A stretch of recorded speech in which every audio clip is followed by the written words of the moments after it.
하나님의 말씀은 구약성경 시편 109편 1절로 4절 말씀입니다. 구약성경 884쪽 자신 줄 알고 제가 봉독하겠습니다. 내가 찬양하는 하나님이여 잠잠하지 마옵소서. 그들이 악한 입과 거짓된 입을 열어 나를 치며 속이는 여로 내게 말하며 또 미워하는 말로 나를 두르고 까닭없이 나를 공격하였음이니이다. 나는 사랑하나 그들은 도리어 나를 대적하니 나는 기도할 뿐이라. 아멘. 아무리 길어도 한 두세 달이면 끝날 줄 알았습니다.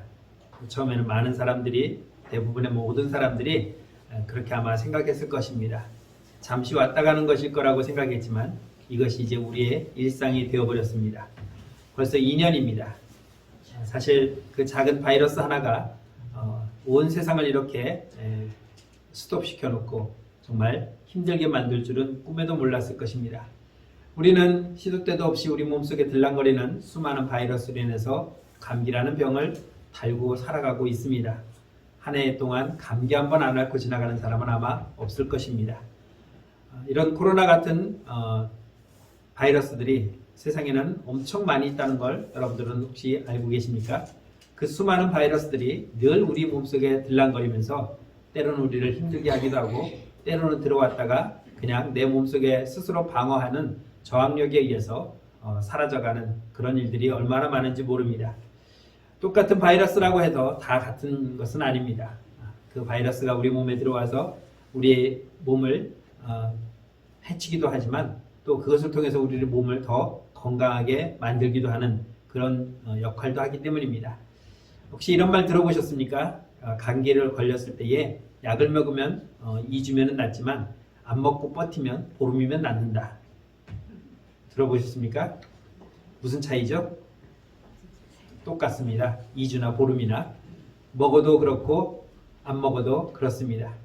약을 먹는다고 해서 특별히 좋아지는 건 없다고 합니다. 그냥 우리가 병원에 가니까 그냥 약을 주고 주사를 주지만 사실 집에 가서 푹 쉬라고 거기는 잠이 잘 오는 약을 넣어주는 이유가 바로 그겁니다.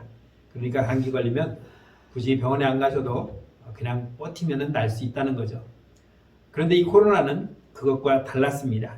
2주를 버틴다고 해서 나을 수 있는 것이 아닙니다. 제가 지난주에 두려워하지 말라는 제목으로 말씀을 전하면서 코로나 바이러스가 지난 1년 10개월 동안 얼마나 많은 피해를 주었는가를 제가 말씀드렸습니다. 약 지구상에 2억 5,800만 명이 이 코로나에 감염이 되었고 519만 명이 사망을 했다고 말했습니다. 이것은 지난 11월 23일 기준이고 제가 이제 어제 이 PPT도 만들고 마지막 완성을 딱 하면서 다시 한번 통계를 살펴봤습니다. 12월 1일 기준입니다. 그러니까 4일 전 기준인데 그동안에도 약 450만 명 이상이 환자가 늘었습니다. 그리고 4만 명 이상이 그 일주일 동안 또 죽었습니다. 그러니까 하루에 약 65만 명씩 환자가 늘어나고 있고 하루에 약 6천 명 가까이가 지금도 매일 죽어가고 있다는 것입니다. 그런데 오늘 최근에 우리는 또 변이 바이러스가 출현해가지고 우리나라에 또 이렇게 선교 여행을 다녀오신 목사님을 통해서 갑자기 확산되는 은혜가 있는 것인지 아니면 참 민망할 정도로 또 이런 일이 벌어지고 있는 것을 볼 수 있습니다. 지난번에는 2단이지만 그래도 우리가 좀 안심을 놓았던 신천지 덕에 많이 좀 괜찮았지만 중간중간 교회 이름들이 나올 때마다 우리는 얼굴을 들지 못할 그런 일들이 많이 있었음을 볼 수 있습니다. 지금도 서울에 있는 어느 교회는 그렇게 또 버티고 있다고도 하는데 마침 이 변이 바이러스를 또 목사님 부부가 아프리카를 다녀오면서 우리나라에 이렇게 복음이 아닌 질병을 전파할 줄이야 누가 알았겠습니까? 한마디로 말하면 이런 상황을 우리는 속수무책이라고 말할 수밖에 없습니다. 손을 쓸 수가 없습니다. 쓴다고 써도 여전히 확진되어지고 여전히 전파되어지고 여전히 퍼져나가는 이 상황을 우리는 그저 언젠가는 끝나겠지라고 하는 막연한 기대감으로 지금 이렇게 속수무책으로 당하고 있다는 것을 볼 수 있습니다. 오늘 이러한 모습들이 우리에게는 어떤 모습일까? 또 이런 환난과 어려움 속에서 우리는 어떻게 해야 될까?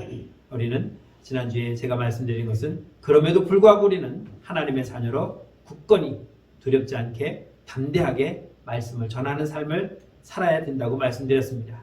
그러면 말씀만 전한다고 해서 이 재난이 피해 가겠는가? 오늘 우리는 그러기 위해서 우리는 기도해야 된다는 말씀을 오늘 드리고 싶은 것입니다. 미국에 있는 팀 켈러 목사님이 쓰신 기도라는 책을 보았습니다. 그 책 맨 첫 장에 소제목이 뭐냐면 기도 말고는 달리 도리가 없었다라는 소제목을 써서 그 내용을 쓰는데 제가 그 한 부분만을 제가 옮겨와서 읽어드리겠습니다. 1999년 가을 시편을 연구하는 성경 공부 모임을 이끌고 있었다. 그때는 기도에 관한 성경의 명령과 약속을 수박 겉핥기식으로 더듬는 것만 같았다. 2001년 때마침 9.11 테러가 터졌고 암울한 기운이 몇 주간이나 뉴욕을 짓눌렀다. 온 도시가 마치 그러기로 약속한 것처럼 한꺼번에 임상적 우울증에 빠져들었다. 우리 집에 들여온 그림자는 유난히 짙었다. 아내 캐시는 크론병 증세와 씨름하느라 정신이 없었다. 끝내는 나마저도 갑상선 암 진단을 받았다. 여기 아내가 사모님이 앓고 있는 크론병은 심한 장염 증세라고 합니다. 그리고 본인도 갑상선 암을 걸렸다라고 말합니다. 이 팀 켈러 목사님 웨스트민스터 신학대학원에서 강의를 하셨다가 이제 강의를 마쳐놓고 리디먼 교회라고 하는 뉴욕의 중심가에 교회를 개척해서 사역을 하고 계셨던 분입니다. 그런데 그때 어떤 일이 일어났냐면 9.11 테러가 일어났습니다. 여러분 다 보셨을 것이고 너무나도 우리가 잘 아는 큰 테러였습니다. 우리는 TV로 보고 뉴스로 보면서 9.11 테러가 일어났구나. 저렇게 부딪혔고 저렇게 무너졌고 저렇게 많은 사람이 죽었구나. 약 5천에서 6천 명 가까운 많은 사람들이 한꺼번에 그 건물이 무너진과 함께 죽거나 실종이 되었습니다. 우리는 남의 나라 이야기를 전해 들은 것이고 화면으로 보았지만 이 팀 켈러 목사님은 그 도시에서 그들이 직접 보고 겪은 내용입니다. 그러니까 우리가 느끼는 감정과 그분이 옆에서 본 것과는 확실히 다를 수가 있었을 것입니다. 그렇게 힘들고 어려운 고통이 그 앞에 눈에 펼쳐졌을 때에 아내는 장염으로 심하게 앓고 있었고 자신도 갑상선암에 진단을 받고 항암 치료를 받아야 되는 이 상황이 어떻게 극복하고 어떻게 해야 될지 몰라서 그는 이렇게 고백한 것입니다. 기도 말고는 달리 할 것이 없었다. 그래서 그 상황을 이렇게 표현했다고 그는 말하고 있는 것입니다. 나름대로 자신은 학생들을 가르치면서 기도는 이렇게 해야 되고 기도는 이렇게 해야 되고 기도는 언제 해야 되고 많이 가르쳤고 교인들에게도 설교했을 것입니다. 그런데 정작 그 많은 가르침을 줬던 자신이 막상 이러한 엄청난 사건이 내 앞에 터지니까 무엇을 해야 될지 모르고 우왕좌왕했다는 것입니다.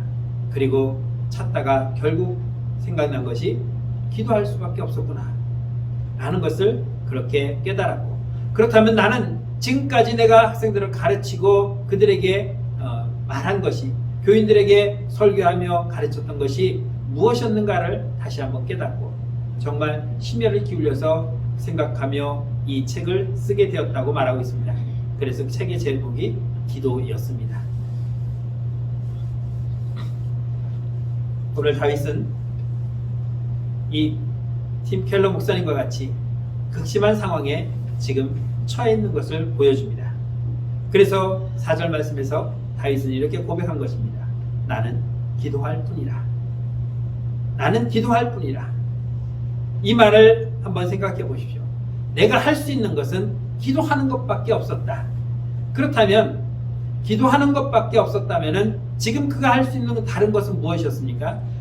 아무것도 할 수 있는 게 없었다는 것입니다. 내가 할 수 있는 것은 아무것도 없고 그저 나는 이제 하나님께 맡기고 기도할 수밖에 없었구나. 나는 그저 기도할 뿐이고 내가 기도함으로 나타나는 그 이후의 모든 결과들은 나와는 상관없이 하나님께서 기도의 응답으로 해결해 주시든지 아니면 이 상황이 더 악화되는지는 나는 이제 거기에 대해서 결론을 내릴 수 없지만 그래도 나는 기도할 뿐이지만 하나님은 그 결과를 어떻게 해서든 만들어내실 것이라고 하는 기대감을 갖고 있는 것입니다. 이 시편 109편은 매우 독특한 그런 시로 되어 있습니다. 제가 4절까지만 읽었지만 5절 이하에 보면은 이 시가 어떤 시인가를 보여주는데 저주의 시입니다. 누군가를 저주한다는 것. 5절 말씀 봅니다. 그들이 악으로 나의 선을 갚으며 미워함으로 나의 사랑을 갚아싸우니. 나는 상대방에게 선으로 되었습니다. 그런데 그 사람은 나에게 악으로 그걸 되갚고 있다는 것입니다. 6절에서는 이렇게 말합니다. 악인이 그를 다스리게 하시며 사탄이 그의 오른쪽에 서게 하소서. 나는 너에게 선으로 대했는데 너는 왜 나한테 악으로 대하냐? 그래서 내가 이렇게 말하는 겁니다. 하나님, 악인이 그를 다스리게 하소서. 그러니까 나에게 악으로 갚는 그 사람을 놔두고 하나님, 이 악인을 사탄이 좀 지배하게 해달라고 저주하는 겁니다. 여러분, 우리가 살다 보면 참 욕들을 많이 합니다. 뭐 입에 담지 못할 욕들이 참 많이 있는데 그 욕은 무엇을 뜻합니까? 그렇게 되기를 원하는 겁니다. 상대가. 그래서 어떤 사람이 자주 제가 어렸을 때 많이 저런 벼락마저 뒤질러 이라는 말을 들었습니다. 그 말은 뭡니까? 너무너무 네가 미워서 지나가다가 벼락에 맞아 죽기를 나는 간절히 원한다는 그 내용을 담고 있는 겁니다. 그러니 얼마나 그 사람에게 저주가 됩니까? 그런데 지금 다윗은 뭐라고 말하냐면 너는 사탄이 너를 지배해서 아주 죽여야 돼. 그러니까 너는 영원히 구원받지 못한 인간으로 떨어져야 된다는 것을 저주하고 있는 것입니다. 왜?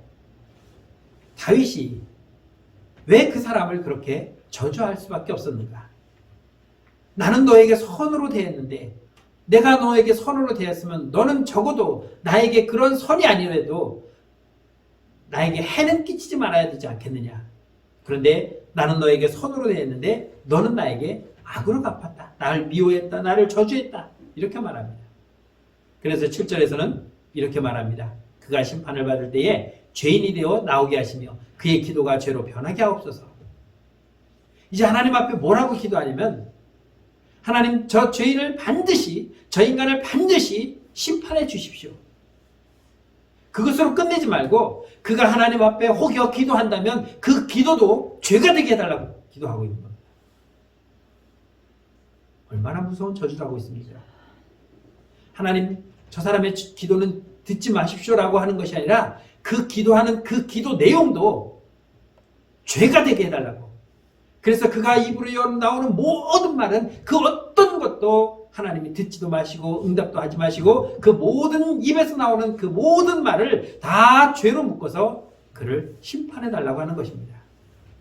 아주 머리에서 발끝까지 그 사람에게서는 그 어떤 것도 선으로 받지 마시고 다 악으로 갚아서 그를 심판해 달라고 지금 얘기하고 있다는 것입니다. 문제는 이렇게 다윗이 저주하는 이 내용의 시가 어떻게 이 거룩한 하나님의 말씀이 성경에 들어올 수 있었을까라는 거죠. 시편 1편부터 150편은 다 하나님을 찬양하는 찬양시입니다. 하나님을 찬양하는 그 시들을 모아놓은 것이 바로 이 시편입니다. 그런데 오늘 이 109편에는 하나님을 찬양하는 것보다는 누군가를 저주하고 있는 저주의 내용이 담겨져 있다는 것입니다. 다윗이 누구입니까? 하나님의 선택받은 왕이었습니다. 그런 그가 이 시를 지었습니다. 이 109편의 시 표제로 보면 다윗의 시라고 되어 있고 또 보면은 인도자를 따라 부르는 노래라고 그렇게 말하고 있습니다. 제사장이 앞에서 선창을 하면 뒤에 백성들이 그것을 따라 부릅니다. 그러니 무엇입니까? 다시 한번 보겠습니다. 7절을 제가 읽을 테니까 여러분 따라해 보십시오. 그가 심판을 받을 때에 죄인이 되어 나오게 하시며 그의 기도가 죄로 변하게 하시소. 자, 이게 앞에서 제사장이 지금 이 시를 읽으면 뒤에 성도들이 따라 부르는 겁니다. 그런데 어떻게 이런 남을 저주하는 시를 제사장이 읊을 수 있으며 백성들이 그것을 따라할 수 있습니까? 라는 의문이 우리가 들 수밖에 없을 것입니다. 이렇게 끔찍한 저주의 노래를 이 시편에 담아놓고 이 시를 읊었다? 일반 사람들이 보면 그게 어떻게 시냐, 그게 어떻게 하나님을 찬양하느냐라고 말할 수 있을 것입니다. 우리가 아는 것처럼 다윗은 참 오랜 시간 동안 억울함을 당했던 사람입니다. 사울왕의 사위가 되었지만 그는 사위가 된 지 얼마 안 돼서 장인으로부터 죽임을 당하려고 온갖 핍박을 받았던 사람이 바로 다윗이었습니다. 그래서 20년 동안 장인을 피해서 도망 다녔던 사람이 다윗이었습니다. 그뿐만이 아닙니다. 사랑하는 아들이 자기의 왕자를 빼앗았을 때에 머리를 풀고 맨발로 뛰쳐 도망 나갈 수밖에 없었던 그런 사람이 바로 다윗이었습니다. 그럼에도 불구하고 그는 남에게 해를 끼치지 않았습니다. 사울을 죽일 수 있는 결정적인 그 기회가 2번이나 왔었지만 2번 다 용서했습니다.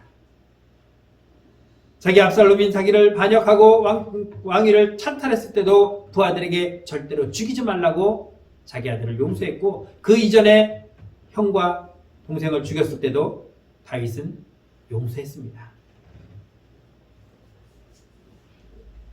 영국의 스펄전 목사님은 이것을 이렇게 표현했습니다.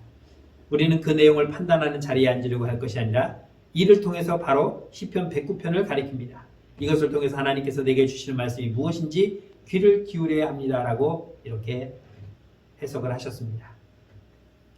내용은 저주의 시지만 이 저주의 시를 가지고 하나님이 우리에게 무엇을 말씀하시는가를 우리는 여기서 발견할 수 있어야 된다라고 말하고 있습니다.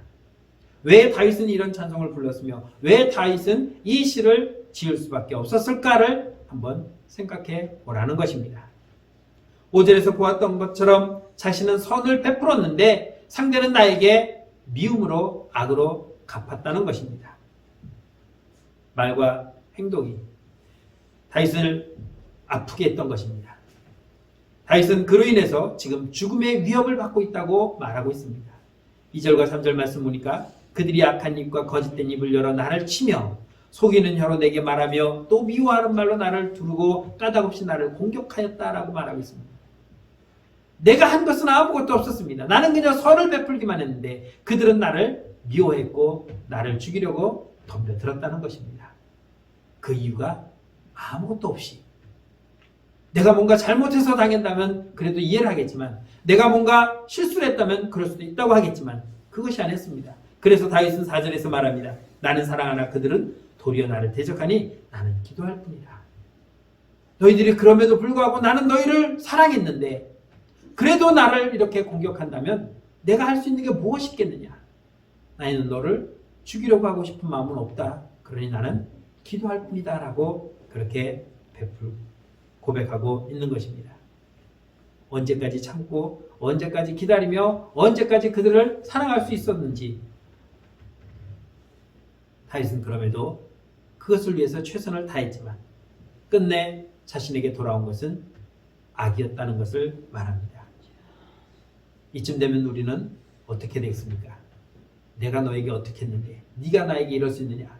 오히려 이제는 내가 공격할 수 있는 빌미가 생겼다라고, 너 오늘 잘 만났다, 너 오늘 나한테 죽었다 라고 오히려 덤벼들 수 있었을 것입니다. 답답하고 상한 마음으로 풀어내려고 해도 풀리지 않는 일입니다. 그래서 다윗은 기도할 뿐이라고 고백하고 있는 것입니다. 오늘 119편을 통해서 우리가 들어야 할 것은 바로 이러한 하나님의 음성입니다. 다윗의 고백입니다. 어떠한 일이 있더라도, 어떠한 어려움이 온다 할지라도, 어떠한 환난과 고난이 내 앞에 온다 할지라도 나는 그것에 대해서 그저 기도할 뿐이라는 것입니다. 하나님께 맡기겠다는 것입니다. 그 원수를 내가 굳이 찾아가서 죽이지 않아도 하나님께서 갚아주실 것이기에 나는 기도할 뿐이라고 고백하고 있는 것입니다. 하나님께 맡기고 기도하는 것, 이것이 우리에게는 가장 큰 무기가 될 수 있는 것입니다.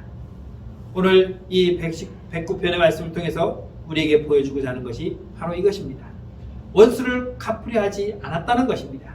시시비비를 가리려고 하지 않았다는 것입니다. 다윗은 무능한 사람입니까? 감정이 없습니까? 기분 나쁜 것을 느끼지 못하는 사람입니까? 그런 억울함을 당해도 당연하게 그렇게 받아들여야 되는 그런 사람입니까? 그렇지 않습니다. 다윗도 우리와 똑같은 성정을 가진 사람입니다.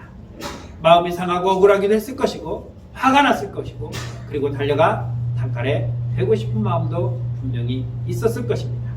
그럼에도 다윗은 그렇게 하지 않았다는 것입니다. 그저 기도했을 뿐이라는 거죠. 이 같은 다윗의 처신은 단지 어떤 한 사람의 인격이나 성품이 매우 뛰어나서 그런 것은 아닙니다. 다윗의 성품이 그렇게 뛰어났다? 성경에 어디 봐도 그런 내용은 없습니다. 그러면 왜 다윗은 이렇게 보였을까? 구약에 나오는 이 다윗은 장차 우리에게 오실 예수 그리스도의 표본입니다. 예표입니다. 그러기에 그는 예수님의 모형이기 때문에 그는 이런 모습들을 우리에게 보여주었다라고 볼 수 있을 것입니다. 주님은 이 땅에 우리에게 우리를 구원하고 오셨습니다. 그때 많은 사람들이 예수를 어떻게 대접했습니까? 무시했습니다. 니까지 게 무슨 메시아냐? 네가 감히 어떻게 메시아를 사칭하느냐? 그리고 그에게 모욕을 했고 끝내는 그를 잡아 때리며 가시관을 씌우고 십자가에 못 박아 죽이기까지 했습니다. 그럴 때 주님이 만약에 너희들 내가 메시아라고 했는데도 나를 안 믿어? 너희들 오늘 나한테 다 죽었어. 그리고 그에 가진 권능으로 하늘에서 불을 내려 이스라엘 백성들을 죽였다고 한번 생각해 보십시오.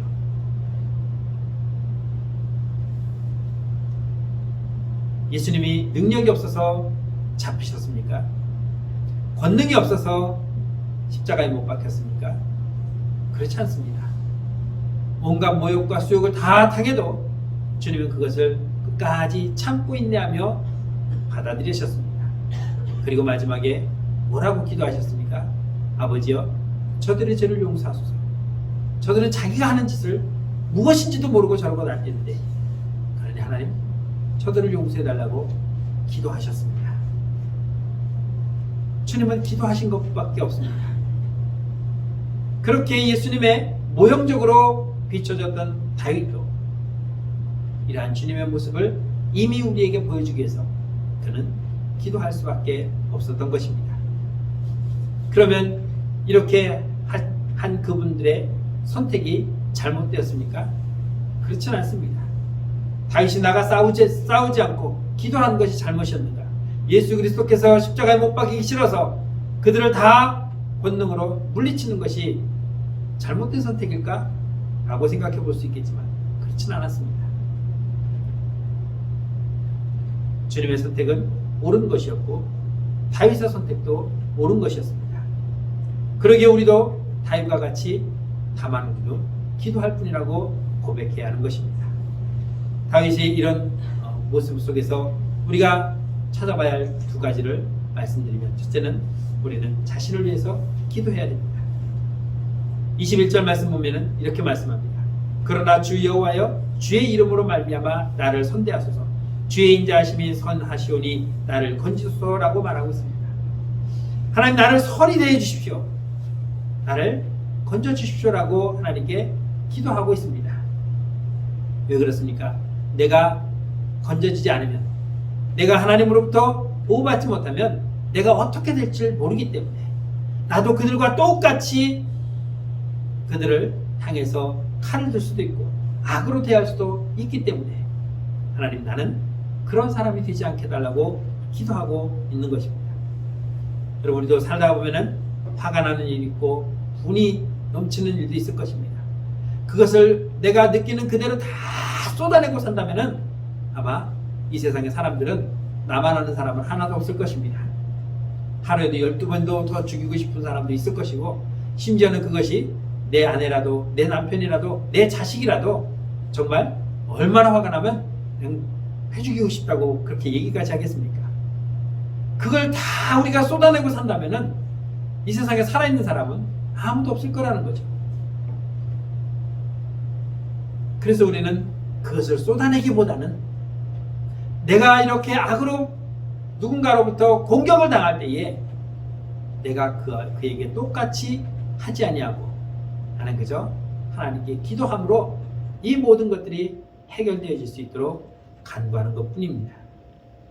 하나님, 저 못된 사람 가다가 차에 치여 죽게 하옵소서.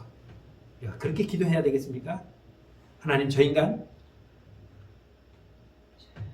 올겨울에 코로나 걸려서 빨리 가게 해주십시오. 그렇게 기도하는 것이 옳은 것입니까? 우리는 오히려 그러한 사람들을 불쌍히 여기고 치근하게 여길 수 있어야 됩니다. 그리고 그들에게 공격받는 내 자신을 하나님께 더 가까이 드러낼 수 있어야 되는 것입니다. 하나님, 나를 지켜주시고 나를 저렇게 모욕하며 내게 공격하는 저 사람을 하나님 불쌍히 여겨달라고 우리는 기도할 수 있어야 된다는 것입니다. 왜 그렇습니까? 분노를 쏟아낸다는 것은 우리에게 억울함이 있다는 것을 의미해 줍니다. 그런데 그럴 이유가 없는 것은 하나님이 내 편이라는 것을 우리는 알고 있기 때문입니다. 내가 굳이 나서지 않아도 우리 하나님께서 나서 주시기 때문에, 내가 원수를 갚지 않아도 하나님께서 그 원수를 갚아주시기 때문에 나는 내가 직접 하지 않아도 된다는 것을 보여주고 있는 것입니다. 여러분, 하나님이 누구 편입니까? 하나님은 내 편이십니다. 그러니 내가 억울함을 당했다고 내가 길이길이 날뛰고 또 화를 낸다고 금방 해결되는 것은 없습니다. 그저 하나님께 기도하는 것입니다. 한시도 눈을 떼지 아니하고 나를 바라보고 계십니다. 졸지도 아니하시고 주무시지도 아니하시고 나를 지켜보시는 분이 내 편이신 나의 하나님이십니다. 그 하나님께서 내 억울함을 모르시겠습니까?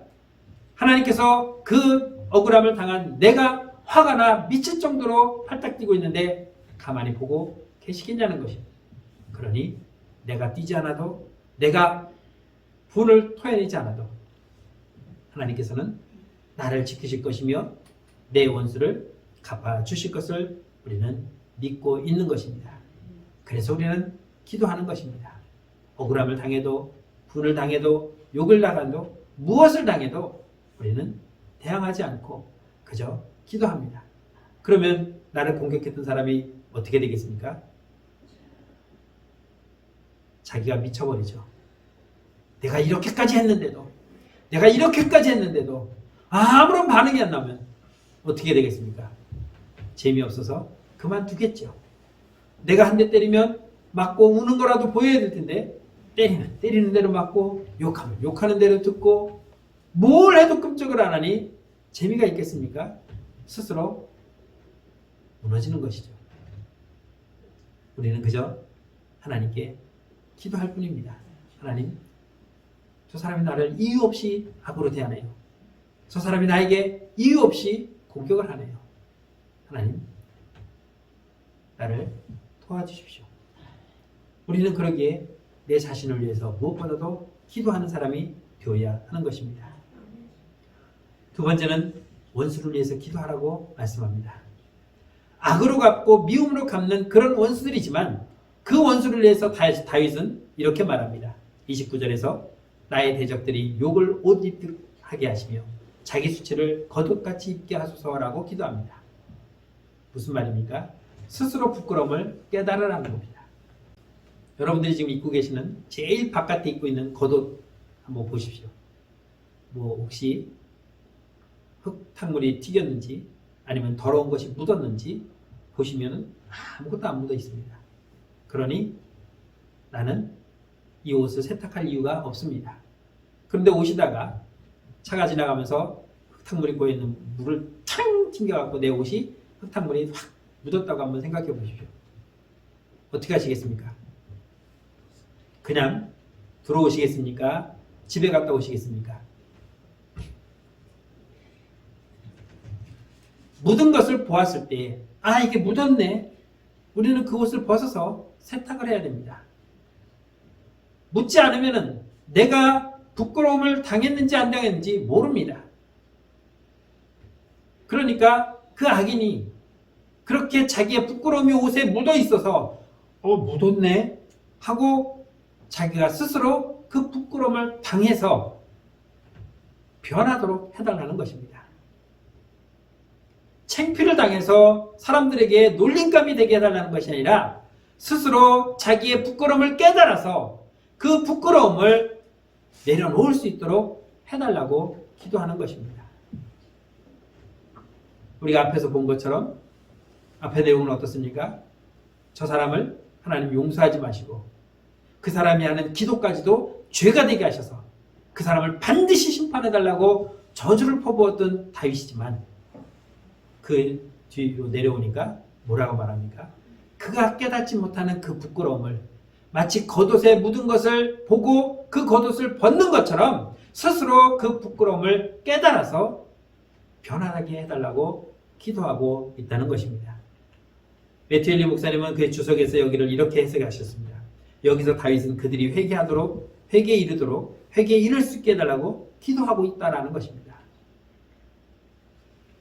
나에게 악을 행하는 그에게 하나님, 그가 하는 행동이 지금 잘못되었다는 것을 깨닫게 하고 그가 하나님 앞에 회개하여 변화되는 사람이 되게 해달라고 기도했다는 것입니다. 예수님은 우리에게 뭐라고 가르치셨습니까?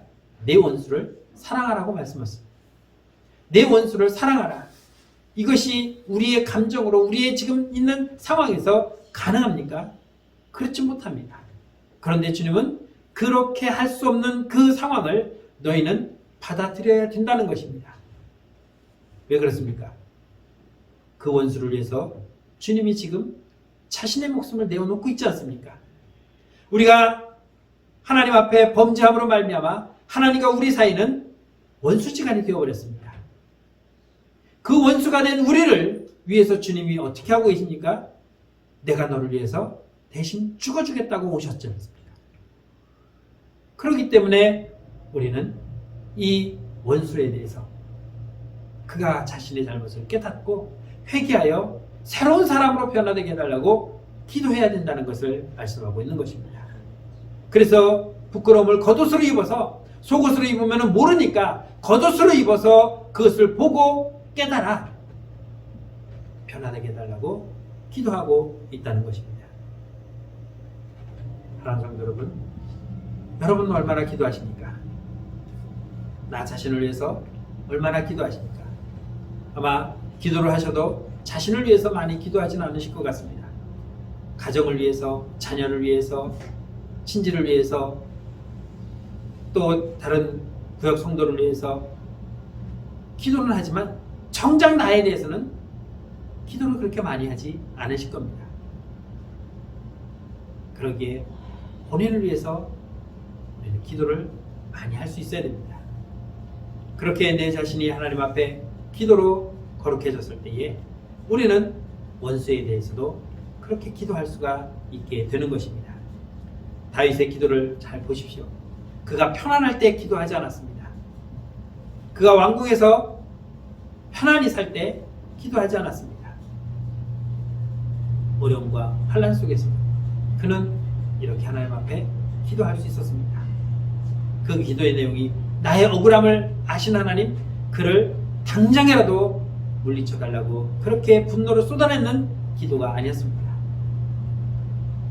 그를 사랑하는 마음으로 그가 잘못을 뉘우치고 깨달아 회개할 수 있도록 기도했다는 것입니다. 그래서 다윗은 이렇게 말합니다. 나는 기도할 뿐이다.